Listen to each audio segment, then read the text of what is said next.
श्री राम कृष्ण नाम जप राम कृष्ण नाम बलराम कृष्ण नाम प्रेम भरे मन रे गाहो राम कृष्ण नाम श्री राम कृष्ण नाम श्री राम कृष्ण नाम श्री राम कृष्ण नाम प्रेम भरे मन रे गाहो राम कृष्ण नाम বলছেন আমাদের প্রতি এত ভালোবাসা যে আমাদের হিতের চিন্তা করে তিনি অনর্গল কথা বলে যাচ্ছেন তখন যখন তার গলা দিয়ে দরদর করে রক্ত বের হচ্ছে, পুঁজ রক্ত বের হচ্ছে, তিনি খেতে পারছেন না, ডাক্তার তাকে কথা বলা বারণ করে দিয়েছে, তখনও তিনি অহরহ কথা বলে যাচ্ছেন। নিজের স্বার্থে নয়, আমাদের মুক্তির চিন্তায়, আমাদের পারমার্থিক চিন্তায়। এমন মানুষের কাছে না গিয়ে থাকতে পারি? নরেন্দ্রনাথ বারবার যাচ্ছেন আর শ্রীরামকৃষ্ণ তার হাতে বারবার যোগ বাশিষ্ঠ তুলে দিচ্ছেন, শ্রীরামকৃষ্ণ তার কাছে বারবার মান্ডুক্য কারিকা তুলে দিচ্ছেন, তার কাছে অষ্টাবক্র সংহিতা তুলে দিচ্ছেন। একবার নরেন্দ্রনাথ চিৎকার করে বলছেন, এই মশাই আপনি কি বই পড়তে দিয়েছেন? এটি কোনো ধর্মগ্রন্থ নাকি কোনো নাস্তিকের গ্রন্থ? বলি কিনা আমরা সবাই ঈশ্বর, এই মতবাদ পড়লে তো আমি নাস্তিক হয়ে যাবো, আমার মনের ভেতরে যেটুকু ভক্তি রয়েছে সেটুকু কমে যাবে। আমার কি মনে হয় জানেন তো মশাই, এই বই যারা লিখেছিল হয় তাদের মাথা খারাপ ছিল, নয় তাদের কোনো দূরভিসন্ধি ছিল। শ্রীরামকৃষ্ণ কোমল সহায় তিনি আঘাত, তিনি তো জানতেন যারা এই বই লিখেছে তারা তাঁরই ভক্ত। শ্রীরামকৃষ্ণ বলছেন, আরে নরেন, তুই ওই মত নিবি না তা বলে যারা ওই বই লিখেছে তাদেরকে উন্মাদ বা দুষ্ট ঠাউরাস কেন? ও তারা তাদের একটা মত লিখেছে, তুই তাদের অপমান করিস। এইভাবেই শ্রীরামকৃষ্ণদেবের সঙ্গে নরেন্দ্রনাথের দ্বন্দ্ব চলতে থাকে। নরেন্দ্রনাথও বই পড়বেন না, শ্রীরামকৃষ্ণ তাকে বই পড়িয়েই ছাড়বেন। ওই যে শ্রীরামকৃষ্ণ 3 রকম বৈদ্যের কথা বলেছিলেন, আপনাদের মনে রয়েছে? উত্তম বৈদ্য, মধ্যম বৈদ্য আর অধম বৈদ্য। অধম বৈদ্য খালি বইকে দিয়েই ছেড়ে দিতেন, মধ্যম বৈদ্য খালি বইটি পড়ার অনুরোধ জানিয়েই ছেড়ে দিতেন। কিন্তু শ্রীরামকৃষ্ণ হচ্ছেন উত্তম বৈদ্য, তিনি জোর করে পড়িয়ে নিতেন এবং দরকার হলে সেই মতবাদটিকে তার ভিতরে ঢুকিয়ে দিতেন। এইরকমই একদিনের কথা। আমাদের নরেন্দ্রনাথ গিয়েছেন, শ্রীরামকৃষ্ণ অদ্বৈত বেদান্তের একটি আপন গ্রন্থ তাকে পড়তে দিয়েছেন। 2-3 পাতা তিনি পড়েছেন। 2-3 পাতা পড়ার পর নরেন্দ্রনাথের মাথা গরম হয়ে গিয়েছে। আমাদেরও হয়, যে জিনিসটাকে আমি মানতে পারি না, যে জিনিসটাকে আমি ভালোবাসি না, যে জিনিসটা আমার কাছে রুচিসম্মত নয়, সেই জিনিসটা যদি আমাকে করতে হয় বা পড়তে হয়, তাহলে অবশ্যই আমি ক্রুদ্ধ হয়ে যাব, আমার মাথা গরম হয়ে যাবে। নরেন্দ্রনাথ আর পড়তে পারলেন না, বইটিকে বন্ধ করে সিধে শ্রীরামকৃষ্ণদেবের ঘর থেকে বাইরে বেরিয়ে চলে গেলেন। শ্রীরামকৃষ্ণদেবের অনুমতিও নিলেন না। এদিকে শ্রীরামকৃষ্ণ সেই অদ্বৈত ব্রহ্মতত্ত্ব পড়তে পড়তে তার মধ্যে ভাব সমাধি দেখা দিল, তিনি ভাবে চলে গেলেন। আর নরেন্দ্রনাথ ঘর থেকে বেরিয়ে এসে যেন খোলা হাওয়ায় দাঁড়াতে চাইছেন, ওই বদ্ধ অদ্বৈত বেদান্ত তত্ত্বের চিন্তা থেকে তিনি মুক্ত হতে চাইছেন। বাইরে বেরিয়ে দেখেন যে আমাদের হাজরা মশাই সেখানে রয়েছে। এই মহাশয়ের পরিচয় কি? এই মহাশয় কামারপুকুরে শ্রীরামকৃষ্ণদেবের বাড়ির কাছেই থাকতেন। ইনি ব্রাহ্মণ, 47-48 বছর বয়স। ইনি লোককে বলে বেড়াতেন যে আমি ধর্ম করবার জন্য দক্ষিণেশ্বরে এসে উপস্থিত হয়েছি। শ্রীরামকৃষ্ণদেবের ঘরের বাইরে একটি চাটাই পেতে, একটি মাদুর বিছিয়ে তিনি চোখ বন্ধ করে মালা জপ করতেন, নিষ্কাম কর্মের কথা বলতেন, ভক্তির কথা বলতেন। কিন্তু তিনি একজন বক ধার্মিক ছিলেন। বক যেমন পুকুরের ধারে চোখ বন্ধ করে থাকে, কিন্তু একটু একটু চোখ মাঝে মাঝে খুলে দেখে নেয় যে মাছ উঠছে কিনা। মাঝই তার লক্ষ্য। ঠিক তেমনি আমাদের হাজরা মশাইয়ের লক্ষ্য হচ্ছে ভক্ত ধরা। যদি 2-3 জন ভক্ত তাকে উত্তম আচার্য হিসেবে স্বীকার করে তাকে গুরুপদে বন্দনা করে নেয় এবং তাকে গুরুদক্ষিণা স্বরূপ কিছু পয়সা করে দেয়, তাহলে তার সংসারে অভাবও রয়েছে আর দেনাও রয়েছে, সেগুলি শোধ হবে। তো হাজরা মশাই এখন নরেন্দ্রনাথকে ধরেছেন।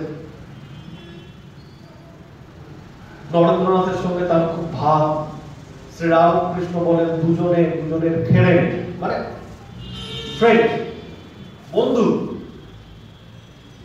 হাজরা মশাই শ্রীরামকৃষ্ণকে একটু উপেক্ষা করতে চান, তাকে খাটো করতে চান।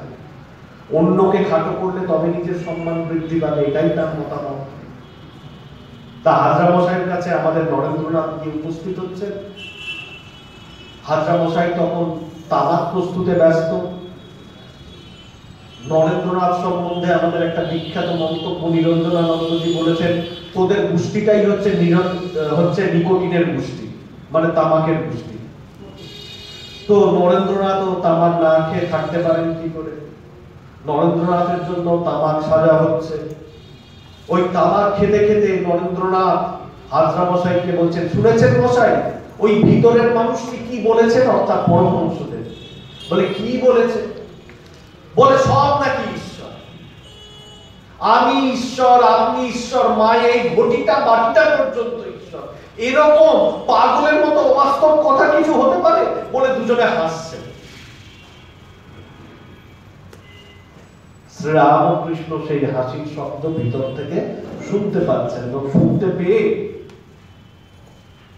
তিনি বাইরে বেরিয়ে আসছেন। কিরকম অবস্থায়? না, দিগম্বর অবস্থায়। তার যে পরনের কাপড়টি রয়েছে সেই কাপড়টি এখন উন্মুক্ত হয়ে গিয়েছে এবং সেই কাপড়টিকে তিনি বগলে ধরে নিয়ে বাইরে বেরিয়ে আসছেন। বাইরে বেরিয়ে এসে তিনি নরেন্দ্রনাথের কাছে উপস্থিত হচ্ছেন এবং উপস্থিত হয়ে বলছেন যে, হ্যাঁ তোরা কি বলা বলি করছিস গা?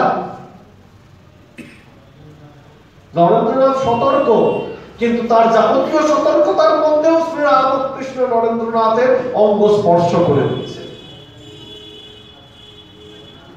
আর নরেন্দ্রনাথ চরম যুক্তিবাদী, চরম ভক্তিবাদী নরেন্দ্রনাথ, তিনি বেশ বুঝতে পারছেন যে এই অঙ্গ স্পর্শ মাত্র তার মনের ভিতরে এক আশ্চর্য পরিবর্তন এসে যাচ্ছে।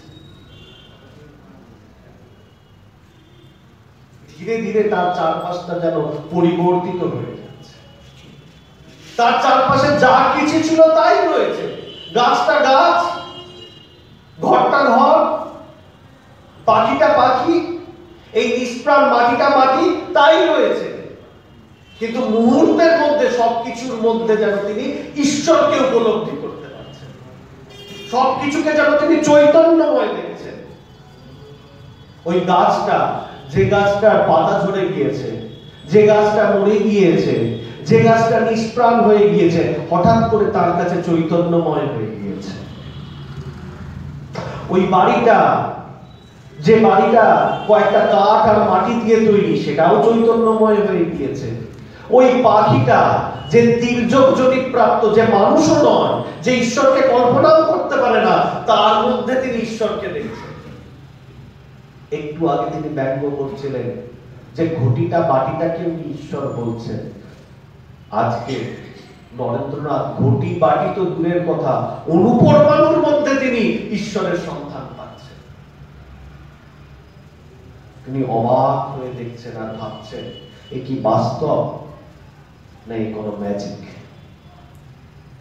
তিনি চুপ করে গেলেন, তিনি কোনো কথা বললেন না।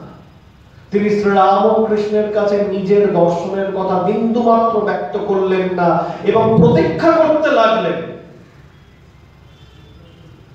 এই উত্তরটা খোঁজার, যে আমি যা দেখছি তা বাস্তব না তা মিথ্যা। সেই অবস্থায় তিনি ওই ভাবের মধ্যে সবকিছুকে ঈশ্বর দেখতে দেখতে তিনি বাড়ির পথে পা বাড়ালেন। খুব কঠিন কার্য, খুব কঠিন কার্য। একটু চিন্তা করে দেখুন যে আপনি রাস্তা পার হচ্ছেন, আপনি সবকিছুকে ঈশ্বর দেখছেন, আপনি রাস্তা পার হতে পারবেন না। নরেন্দ্রনাথ এই অবস্থায় টলতে টলতে নিজের বাড়িতে এসে উপস্থিত হলেন। সকাল থেকে মুখ্য সন্তান মাতা তাকে খেতে দিচ্ছে। নরেন্দ্রনাথ খেতে পারছেন না। কেন? কি খাবেন তিনি? যেটিতে করে খাদ্য পরিবেশন করা হয়েছে, ওই যে বলেছিলেন ঘটিটা বাটিটা পর্যন্ত ঈশ্বর, সেই ঘটিটা বাটিটা থালাটা সবকিছু তার কাছে চৈতন্যময় হয়ে গিয়েছে। যে ভাতটা তাকে পরিবেশন করে দেওয়া হয়েছে, যে তরকারিটা তাকে পরিবেশন করে দেওয়া হয়েছে, যে শুক্তটা তাকে পরিবেশন করে দেওয়া হয়েছে, সবকিছু ঈশ্বর হয়ে গিয়েছে। তিনি কি ঈশ্বরকে খাবেন?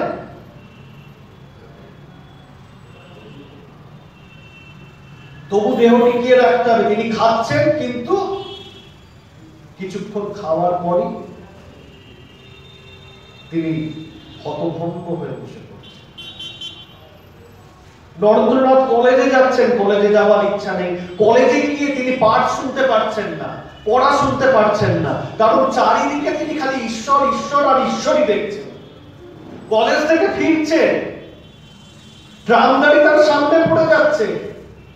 স্বাভাবিক প্রতিক্রিয়া হলো ট্রামের সামনে থেকে আমি ছিটকে বেরিয়ে যাব, যেন ট্রাম আমাকে আঘাত না করতে পারে। কিন্তু তিনি সরতে পারছেন না। কার সামনে থেকে সরবো? ও তো ট্রাম নয়, ও তো ঈশ্বর। আমার সামনে ঈশ্বর এসেছে, তার কাছ থেকে কেন সরে যাব আমি? তার সামনে থেকে কেন আমি ছিটকে বেরিয়ে যাব? কোন ক্রমে তিনি নিজেকে সামনে ট্রামের সামনে থেকে সরে যাচ্ছে।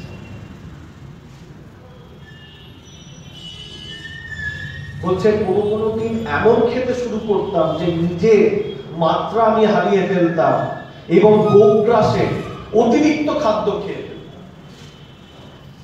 কিন্তু আশ্চর্যের বিষয়, তাতে শরীর খারাপ হতো। আবার কোনো দিন খেতে খেতে শুয়ে পড়তাম, আর খেতেই পারতাম না।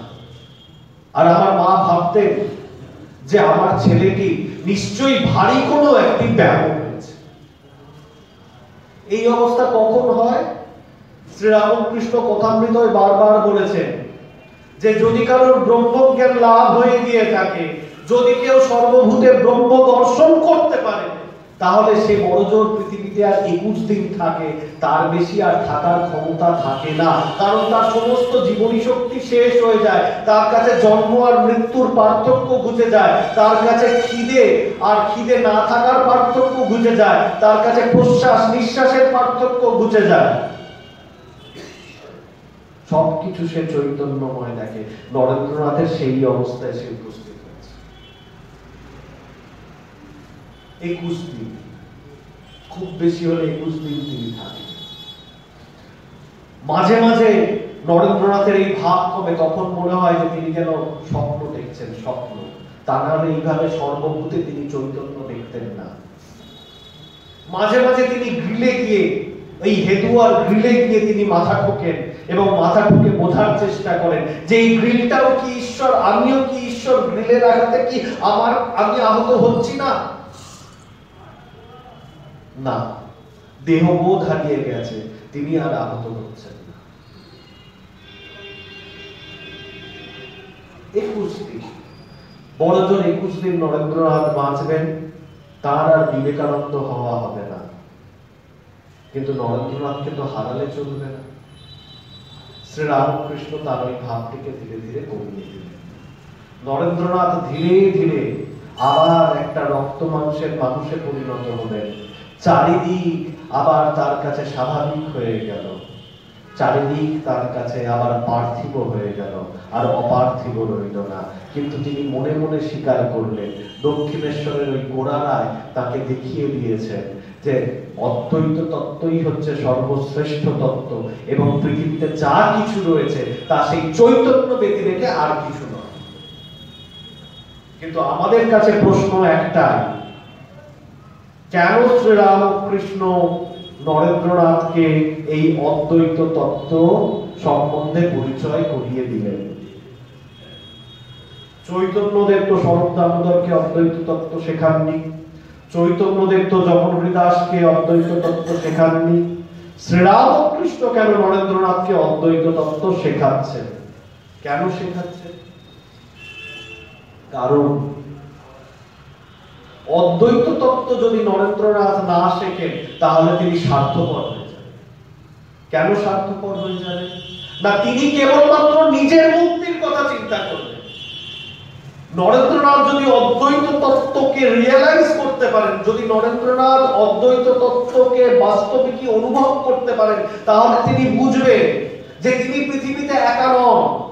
এই পৃথিবীর প্রত্যেকটি মানুষ, প্রত্যেকটি ধূলি, প্রত্যেকটি অণুপরমাণু প্রকৃতপক্ষে ঈশ্বর, এবং সেই ঈশ্বর আর কেউ নয়, তিনি নিজে। যদি বাস্তবিক মুক্তি পেতে হয় তাহলে খালি নিজের মুক্তি পেলে চলবে না, সবাইকার মুক্তি দিয়ে তাকে মুক্তি পেতে হবে। ওই যে মানুষটা না খেতে পেয়ে বসে রয়েছে, ওই বুভুক্ষ মানুষটাও ঈশ্বর। ওকেও পুজো করা যায়। কিভাবে পুজো করব? না, ওকে খাদ্য দিয়ে পুজো করব। তাই দেখুন, নরেন্দ্রনাথকে এই শিক্ষা দিয়েছেন বলে আজকে দুর্ভিক্ষ পীড়িত, বন্যাগ্রস্ত ভারতবর্ষের বিভিন্ন প্রান্তে রামকৃষ্ণ মিশন সেবা করতে চলেছে। হাসপাতালে রোগী শুয়ে রয়েছে, শ্রীরামকৃষ্ণ নরেন্দ্রনাথকে শিক্ষা দিচ্ছেন, ও রোগী নয়, ও রোগী নয়, ও ভগবান, ও তোমার কাছ থেকে পুজো চায়, তোমার ওষুধ পত্ররূপ এবং সেবারূপ পুজো চাইছে, তুমি ওকে রোগী ভেবে ভুল করছো। একজন বয়স্ক মানুষ যিনি নিরক্ষর, তাকে তুমি বিদ্যা দাও, বিদ্যা হচ্ছে তোমার পূজার অর্ঘ্য, আর ঈশ্বর তোমার বিদ্যার অর্ঘ্যে তুষ্ট হয়ে তোমাকে আশীর্বাদ। এই অদ্বৈত তত্ত্ব যদি নরেন্দ্রনাথের মধ্যে না জন্মাতো তাহলে কিন্তু তিনি সেবা কার্য করতেন না। একজন সন্ন্যাসী আমাকে বলেছিলেন, দেখো ব্রতজিৎ, যদি জানতাম যে এই যে স্কুলটা চালাচ্ছি, এই যে সেবাটা করছি, এটা সমাজ সেবা, তাহলে কখনো করতাম না। এটা করতে আমার বয়ে গিয়েছিল। আমি বুঝেছি যে স্কুলে যাদেরকে পড়াচ্ছি তারা ঈশ্বর। আমি বুঝেছি বন্যায় যাদেরকে ত্রাণ দিচ্ছি তারা ঈশ্বর, এবং তাদেরকে ত্রাণ দিলে ঈশ্বরেরই সেবা করা হবে, তাই আমি বন্যার ত্রাণ করছি। তাহলে আমাদের দরকার কি সমাজ সেবা করা?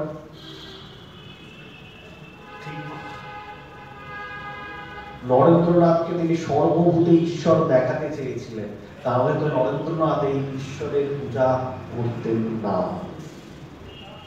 নরেন্দ্রনাথকে একটা বিরাট মহিরুহের আকারে তিনি তৈরি করে দিতে চেয়েছিলেন, যে মহিরুহের আশ্রয়ে মানুষ শান্তি।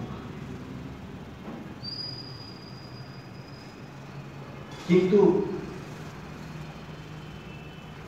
এই যে নরেন্দ্রনাথকে তিনি অদ্বৈত বেদান্ত তত্ত্ব শেখাচ্ছে, এই সার্থকতাটা কোথায়? এক তো হচ্ছে সার্বজনীন সেবার মনোভাব, কিন্তু এছাড়া নরেন্দ্রনাথ আমাদেরকে আর কি বার্তা দিয়ে যাচ্ছে? আর বার্তা দিয়ে যাচ্ছেন মুক্তির, যে মুক্তি আমাদের চরম লক্ষ্য। পৃথিবীতে আমাদেরকে বারবার জন্ম, মৃত্যু ইত্যাদি ধারণ করতে হচ্ছে, আমাদেরকে শোকগ্রস্ত হতে হচ্ছে। এই জন্ম মৃত্যুর চক্র থেকে তিনি আমাদেরকে মুক্তি দিতে চাইছেন। কিন্তু মুক্তিটা আমরা পাবো কি করে? নরেন্দ্রনাথের সিধে একটা প্রেসক্রিপশন, আমার মনে হয় সেটা সব থেকে গুরুত্বপূর্ণ প্রেসক্রিপশন। সেটা হচ্ছে আনন্দ করো, হাসি খুশি থাকো, আর জীবনটাকে এনজয় করো। এত ভালো প্রেসক্রিপশন অন্য কোনো আচার্য দিয়ে যায়। দেখুন, জীবনটাকে দেখার দুটো দৃষ্টিভঙ্গি আছে। এক হচ্ছে জীবনটা দুঃখের, একটু সুখ পাওয়ার জন্য এতটা দুঃখ পেতে হয়, জীবনটা অত্যন্ত কষ্টের, কষ্ট করে এই জীবনটা অতিক্রম করে যাও, মৃত্যুর পরে তোমার জন্য স্বর্গ বা মুক্তি যা কিছু হোক অপেক্ষা করে রয়েছে। এটা একটা নেতিবাচক মনোভাব। আর আরেকটা দৃষ্টিভঙ্গি হচ্ছে, এই যে জীবনটা তৈরি করেছে তিনি ঈশ্বর, যাকে আমরা সৎ, চিত এবং আনন্দ বলে অভিহিত করি। এই যে আনন্দ স্বরূপ ঈশ্বর, যার জীবনে আনন্দ ছাড়া কিছু নেই, তিনি কি কোনো কিছু নিরানন্দময় তৈরি করতে পারেন? কোনো কিছু নিরানন্দময় তৈরি করতে পারেন। তাহলে জীবনটা নিরানন্দের কি করে হবে? জীবনটাকে এনজয় করো, জীবনটাকে উপভোগ করো, জীবনের প্রতি মুহূর্তটাকে তুমি উপভোগ করার চেষ্টা করো। হয়তো শোক থাকবে, হয়তো দুঃখ থাকবে, হয়তো অভাব থাকবে, হয়তো মৃত্যু থাকবে, হয়তো বিচ্ছেদ থাকবে, কিন্তু এই মৃত্যু, বিচ্ছেদ, অভাব, শোকের মধ্যেই তুমি তোমার আনন্দের মুহূর্তগুলোকে, শিক্ষার মুহূর্তগুলোকে খুঁজে নেওয়ার চেষ্টা। নরেন্দ্রনাথের সব থেকে বড় মেসেজ, তুমি যদি মুক্তি পেতে চাও তাহলে হাসতে থাকো, তুমি যদি মুক্তি পেতে চাও তাহলে জীবনটাকে উপভোগ করতে থাকো। তুমি এই জীবনে আনন্দ পেলে না, মারা যাওয়ার পর তোমাকে কেউ আনন্দ দিয়ে দেবে, এই রকম মূর্খামির কথা হতে পারে না। মানুষের দেখুন সবেতেই, আচ্ছা বিয়ে হচ্ছে না, মানুষের দুঃখ। আচ্ছা বিয়ে হয়ে গেল, তাতেও দুঃখ। আচ্ছা সন্তান হচ্ছে না, তাতেও দুঃখ। আচ্ছা সন্তান হয়ে গেল, বলে ছেলেটা আমার হাড় মাস জ্বালিয়ে খেলে, তাতেও দুঃখ। চাকরি হচ্ছে না, তাতেও দুঃখ। চাকরি পেয়ে গেলে বলে বস চালাচ্ছে। কোনটাতে মানুষ দুঃখ পাচ্ছে না? দৃষ্টিভঙ্গিটাকে একটু পরিবর্তন করে দেন, তাহলেই দেখবেন যে জীবনটা উপভোগ্য হয়ে যাচ্ছে। আর জীবনটা যদি উপভোগ্য হয়ে যায় তাহলে মৃত্যুর জন্য অপেক্ষা করতে হবে না, তার আগেই আপনার এই জীবনেই মুক্তি এসে যাবে। মুক্তি বলতে আপনি যা চাইছেন সেটা এই জীবনেই চলে আসবে। কিন্তু এই মুক্তিটা কিরকম জানেন তো? একটা উদাহরণ দিয়ে আপনাদেরকে বলি, এই মুক্তিটা কিরকম। ধরে নিন এই যে হল ঘরটা রয়েছে, খুব ভালোভাবে কল্পনা করুন, এই হল ঘরের ভিতরে আপনারা যারা বসে রয়েছেন তারা একটা প্রতিষ্ঠানের সদস্য। এই যে হল ঘরটা রয়েছে এটা একটা প্রতিষ্ঠান, আর এই হল ঘরের ভিতরে আপনারা যারা রয়েছেন প্রত্যেকে একটা প্রতিষ্ঠানের সদস্য, এবং এই প্রতিষ্ঠানে আপনারা প্রতিদিন আসেন, প্রতিদিন এসে এখানে ঈশ্বরের ভজনা করে, এবং এই প্রতিষ্ঠানে না এসে আপনারা থাকতেই পারেন। আর মনে করুন এই প্রতিষ্ঠানে একজন সভাপতি রয়েছে, যিনি এই প্রতিষ্ঠানের মালিক, ধরে নিন। আচ্ছা আপনারা প্রত্যেক দিন এই প্রতিষ্ঠানে আসছেন, আস্তে আস্তে হঠাৎ করে একদিন শুনলেন এখানকার সভাপতি একটা নিয়ম বানিয়ে দিয়েছে, নোটিশ বোর্ডে নোটিশটা ফেলে দিয়েছে। কি নোটিশ হচ্ছে? এই যারা এই প্রতিষ্ঠানে আসবে তাদেরকে একটা নির্দিষ্ট ড্রেস কোড মেইনটেইন করতে হবে। ড্রেস কোড মানে কি? একটা ইউনিফর্ম মেইনটেইন করতে হবে। কি? যেমন ধরুন পুরুষদের ক্ষেত্রে কালো ধুতি আর হলুদ পাঞ্জাবি পরতে হবে, ঠিক আছে? আর যারা মহিলা তাদেরকে একটা গোলাপি রঙের শাড়ি পরে আসতে। তাই এটা শুনে বা এই নোটিশটা করে আপনাদের প্রথম কি মনে হবে? মনে মনে একটা হালকা ক্ষোভ হবে যে আমি কি পরবো, আমি কি না পরবো, তার উপর একজন বাইরের মানুষ হস্তক্ষেপ করছে। এটা আপনার ঠিক লাগবে না, মনে হবে যেন ব্যক্তি স্বাধীনতার উপর হস্তক্ষেপ হচ্ছে। কিন্তু কি করা যাবে, এখানে না এসেও তো আপনি থাকতে পারবেন না। এই রকম প্রতিষ্ঠান আপনি সারা জীবনে খুঁজলেও পাবেন না। এই প্রতিষ্ঠানে আসার একটা আলাদা আনন্দ রয়েছে। আপনি কি করবেন? মনের দুঃখ মনেই চেপে রেখে পরের দিন থেকে ড্রেস কোড মেইনটেইন করে আপনি এখানে আসতে শুরু করে দেবেন। আপনি আসছেন, আস্তে আস্তে বেশ মানিয়ে নিয়েছেন, প্রত্যেক দিনই ড্রেস কোড মেইনটেইন করে আসছেন। এইভাবে 10 দিন কাটবে। 10 দিন কাটার পর আবার একটা নোটিশ দেখলেন হঠাৎ করে নোটিশ বোর্ডে ঝুলিয়ে দেওয়া হয়েছে। কি নোটিশ ঝুলিয়ে দেওয়া হয়েছে? না আপনারা ড্রেস কোড মেইনটেইন করছেন সে তো দেখতে পাচ্ছি, কিন্তু এখানে আসতে গেলে আরেকটি নিয়ম মানতে হবে। না কি? না সেটি হচ্ছে আপনাদেরকে নিরামিষ ভোজন করতে হবে। নিরামিষ না খেলে এখানে আসা যায়। আচ্ছা, আপনার মনের ভেতরে না ক্ষোভটা আরেকটু বেড়ে গেল। কেন বেড়ে গেল? আমি কি খাবো না খাবো সেটার উপরও সভাপতি হস্তক্ষেপ করছে, কিন্তু আপনার তো উপায় নেই।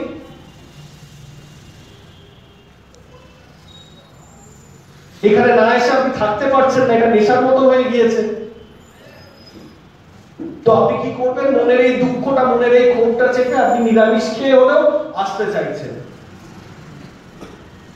নতুন বছর, জিসাস ক্রাইস্ট জন্মগ্রহণ করে ফেলেছে, কেক এসছে বাজারে, আপনি খেতে পারছেন না, কেকে ডিম রয়েছে। রবিবার, মুরগি চিবোতে পারছেন না। আপনার মনের ভেতরে খালি খাই খাই, কিন্তু মুখে কিছু যাচ্ছে না। সে এক অদ্ভুত কষ্ট। তো সেই কষ্ট নিয়ে আপনি এখানে আসছেন, এইভাবে আসছেন। ধীরে ধীরে এই কষ্টটাও থেমে যাচ্ছে, কিন্তু 10 দিন বাদে আবার একটা নোটিশ।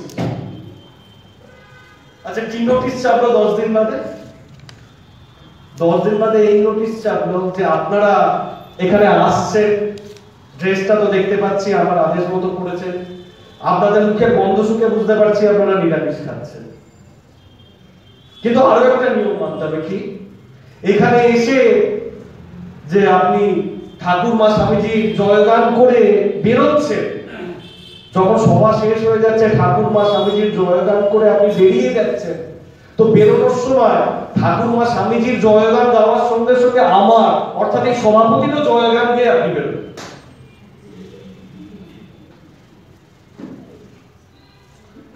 এই ঘটনাটা আপনারা সহ্য হলো। কেন সহ্য হলো না? না, মানুষের একটা অদ্ভুত স্বভাব হচ্ছে, সে খাওয়া দাওয়ার উপর বিধিনিষেধ মেনে নিতে পারে, সে পোশাকের উপর বিধিনিষেধ স্কুল জীবনে মেনে এসছে 12 বছর, সেটাকেও মেনে নিতে পারে, কিন্তু কাকে পুজো করবো আর কাকে পুজো করবো না, এই স্বাধীনতায় সে কোনোদিন কাউকে হস্তক্ষেপ করতে দিতে চায় না। এই জন্য ক্রুসেড হয়েছে, এই জন্য বহু মানুষ মারা গিয়েছে। এই যে নির্দেশটা জারি হলো, এটা আপনার মনের ভেতরে একটা আগুন জ্বালিয়ে দিয়ে, এবং আপনি রীতিমতো বিদ্রোহ করছেন, আপনি সভাপতির বিরুদ্ধে রীতিমতো বিদ্রোহ করছেন, বিপ্লব করছেন।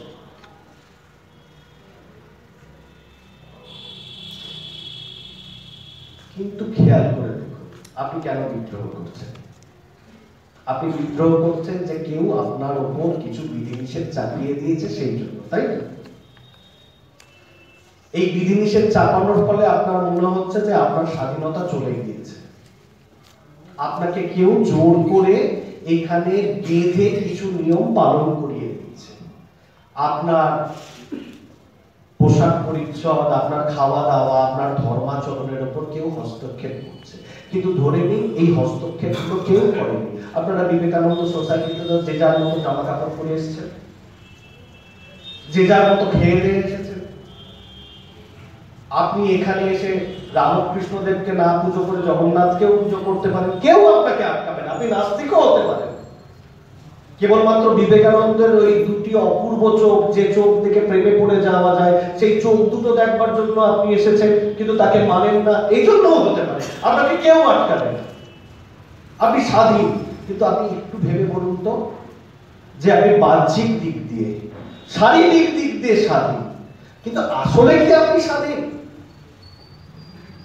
আপনি বাহ্যিক দিক দিয়ে মুক্ত, পোশাক পরিচ্ছদ করবার জন্য, খাওয়া দাওয়ার জন্য, ভজন করবার জন্য আপনি মুক্ত, কিন্তু বাস্তবে কি আপনি মুক্ত?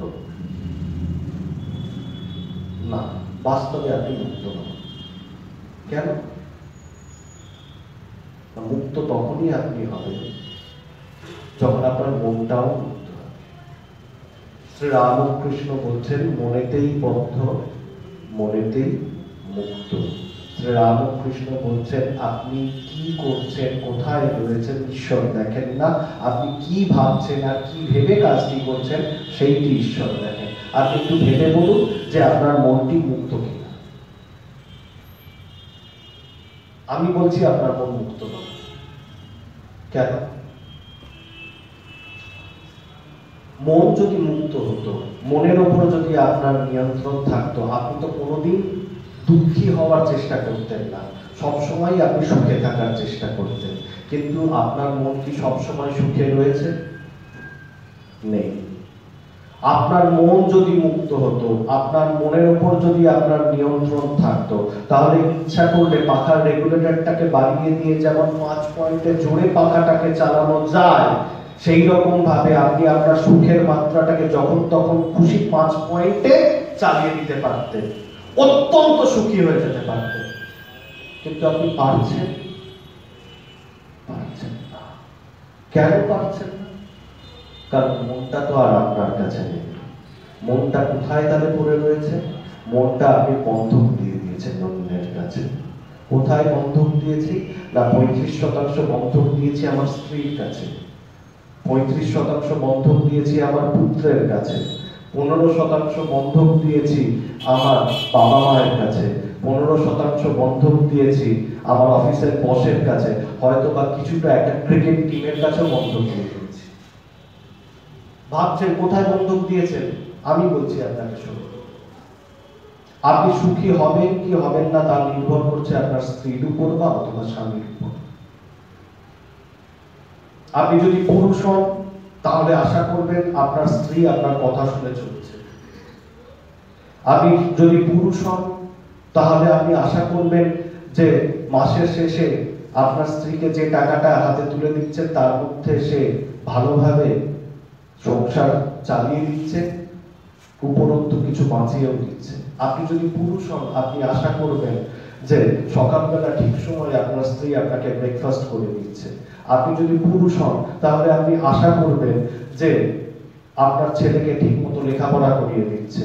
আপনি যদি পুরুষ হন তাহলে আপনি আশা করবেন যে সন্ধ্যায় আসার সঙ্গে সঙ্গে আপনার স্ত্রী আপনাকে হাত মুখ ধোয়ার জল দিচ্ছে, খাবার দিচ্ছে, রাত্রে সুন্দর খাবার পরিবেশন করে দিচ্ছে এবং আপনার কামনাকেও চরিতার্থ করছে। স্ত্রীও মানুষ, একটু এদিক ওদিক হতে পারে, খাওয়ারে নুন বেশি পড়তে পারে, সংসারে খরচ বাড়তে পারে, একটু এদিক ওদিক হয়ে গেল, আপনি আর আপনার স্ত্রীর প্রতি তৃপ্ত থাকতে পারলেন না, আপনার মেজাজ খারাপ হয়ে গেল, আপনার মনের থেকে সুখের ভাব চলে গেল, শান্তির ভাব চলে গেল, আপনি অশান্ত হয়ে গেলেন। গন্ডগোলটা কে করেছে? পরিস্থিতি অথবা আপনার স্ত্রী? আপনার মনের দুঃখটা নেমে গেল। চিন্তা করুন, গন্ডগোল বাইরের লোক করছে আর দুঃখ পাচ্ছেন আপনি, তাহলে আপনার মনটা কি আপনার স্ত্রীর কাছে বাধা নেই? আপনার মনের সুখ কি আপনার স্ত্রীর উপর নির্ভর করে নেই? আপনি স্ত্রী, আপনি সুখী হবেন কখন? না যদি আপনার স্বামী আপনার প্রতি বিশ্বস্ত হয়। ধরুন আপনার স্বামী আপনার প্রতি বিশ্বস্ত রইলেন না, তাহলে কুকর্মটা কে করলো? আপনার স্বামী। দুঃখ কে পেলেন? না খারাপ কাজ করলো একজন, দুঃখ পেলেন না। তাহলে ভেবে দেখুন, আপনার মনের শান্তি কি আপনার হাতে রয়েছে? নেই, আপনার স্ত্রী বা স্বামীর হাতে রয়েছে। আচ্ছা, বাবা হিসেবে আপনি বা মা হিসেবে আপনি কখন বেশি সুখী হবেন? যদি আপনার ছেলে ক্লাসে 1st থেকে 10th এর মধ্যে হয়, প্রথম 10 মধ্যে থাকে, উত্তুঙ্গ সাগরে চলে যাবে যদি আপনার ছেলে ফার্স্ট হয়ে যায়। আবার আপনি ঝিমিয়ে পড়বেন, আপনি অবসাদে চলে যাবেন, আপনি দুঃখ করবেন। কখন? ঘরে অশান্তি করবেন কখন? আপনার ছেলে হয়তো মাঝামাঝি রেজাল্ট করলো অথবা ফেল করলো। তাহলে বলুন তো, আপনার সুখ কার উপর নির্ভর করে? আপনার উপর না আপনার ছেলের উপর? ওই ছোট্ট ছেলে যার হয়তো 8 বছর 9 বছর বয়স, যে শারীরিক দিক দিয়ে মানসিক দিক দিয়ে আপনার থেকেও দুর্বল, তার উপর আপনার সুখ নির্ভর করে।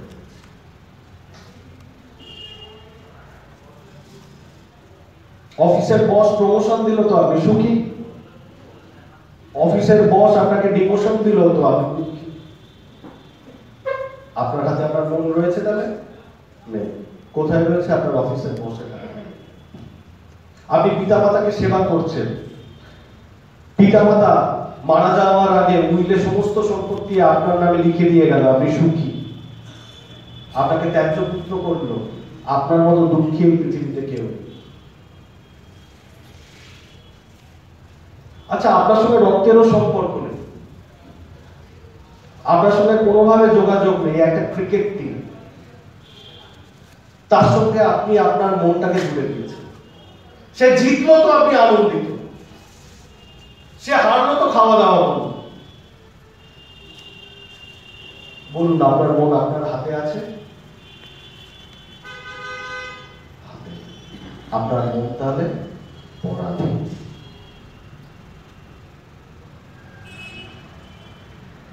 মুক্তি কিভাবে আসে? মুক্তি আসে শ্রীকৃষ্ণের কথা মতো। একটু গীতার কথাটা ভালোভাবে মনে করুন। শ্রীকৃষ্ণ বলছেন যে তুমি যদি মুক্তি পেতে চাও তাহলে কোনো কাজ থেকে কোনো প্রত্যাশা করো না, আর যে কাজ করবে আর যেটা ভাববে দুটোই তুমি ঈশ্বরের চরণে নিবেদন করবে। যজ্ঞার্থাৎ কর্মণঃ যত্র লোকঃ কর্মবন্ধনঃ তদর্থং কর্ম কৌন্তেয় মুক্তসঙ্গ সমাচর।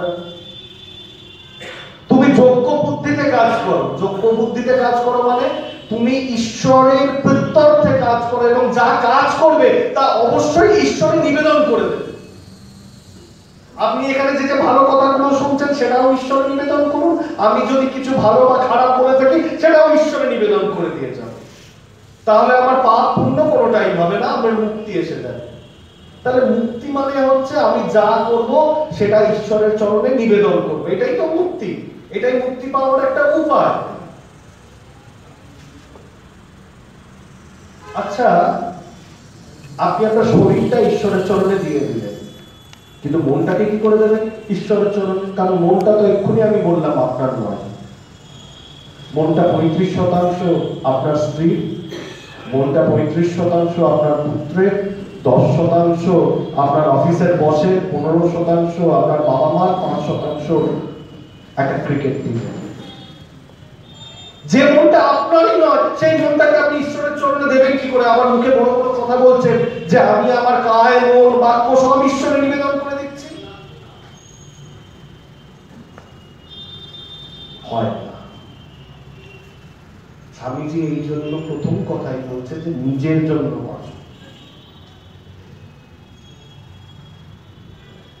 আপনি দুঃখ পাচ্ছেন অন্যের জন্য, আপনি হাসছেন অন্যের জন্য, এর থেকে ভালো বিড়ম্বনা আর কিছুতে হয় না। একটু মনে করার চেষ্টা করুন। আমি আপনাদের একটা খোলা চ্যালেঞ্জ জানাচ্ছি, একটু মনে করার চেষ্টা করুন। আজকে বিবেকানন্দের দিন তো, বিবেকানন্দের ভাষায় আপনাদেরকে একটা চ্যালেঞ্জ জানাচ্ছি, একটু মনে করার চেষ্টা করুন। শেষ কবে আপনি নিজের জন্য হেসেছেন?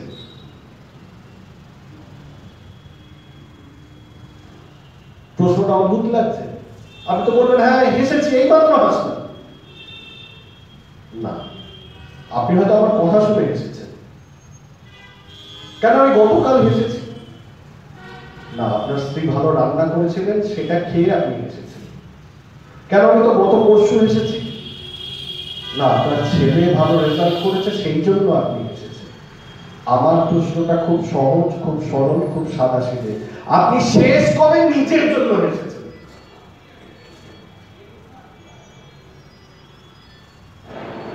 আমি চ্যালেঞ্জ করে বলতে পারি আপনি মনে করতে পারেন। পরের প্রশ্নটা, এটা তো আরোই বলতে পারবেন না, শেষ কবে নিজের জন্য কেঁদেছে?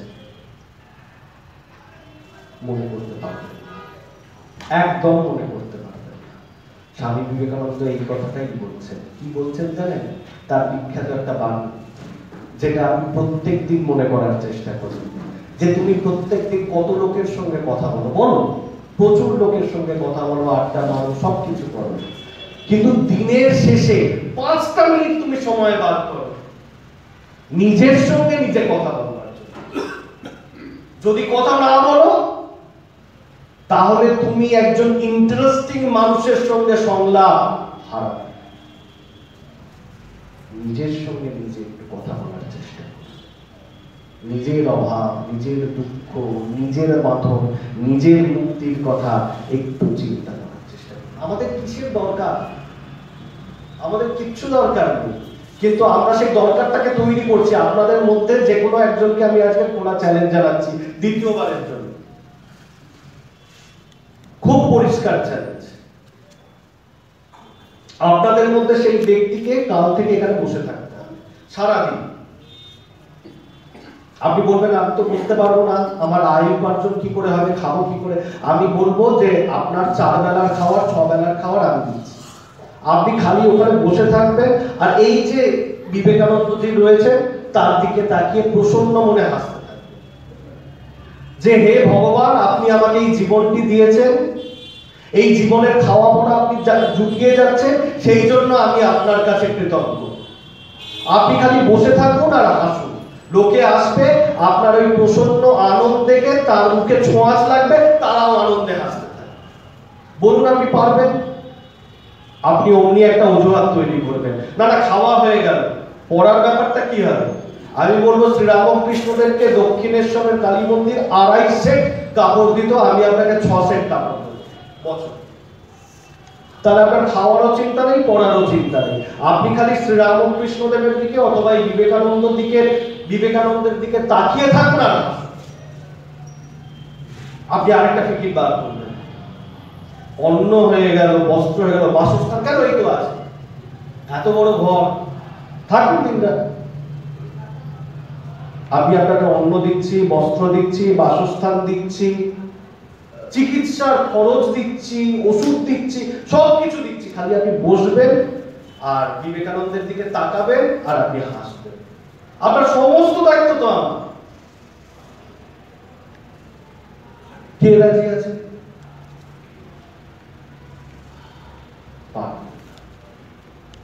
অথচ দেখুন মানুষের জীবনের যে সাধারণ চাহিদা অন্ন, বস্ত্র, বাসস্থান, সেটাই কিন্তু জোগাড় হয়ে গেল। মানুষ ছুটছে কিসের জন্য? অন্যের জন্য। কাজ, এত কাজ পড়েছে যে মরার সময় নেই। আমি ভাবি লোকে বলে কি করে, চোর সামনে দাঁড়িয়ে থাকলে বলতে পারবে? অন্ন, বস্ত্র, বাসস্থান জোগাড় হয়ে গেল, তবু আপনি সামনে বসতে পারছেন না। তাহলে চিন্তা করুন সমস্যাটা কিসের? সমস্যাটা খাদ্য জোগাড়ের, সমস্যাটা বস্ত্র জোগাড়ের, না সমস্যাটা একটা বাসস্থানের? সমস্যাটা আপনি নিজে। আপনি ঝামেলা না করে থাকতেই পারেন না, প্রত্যেক দিনই কিছু না কিছু ঝামেলা আপনার চাই।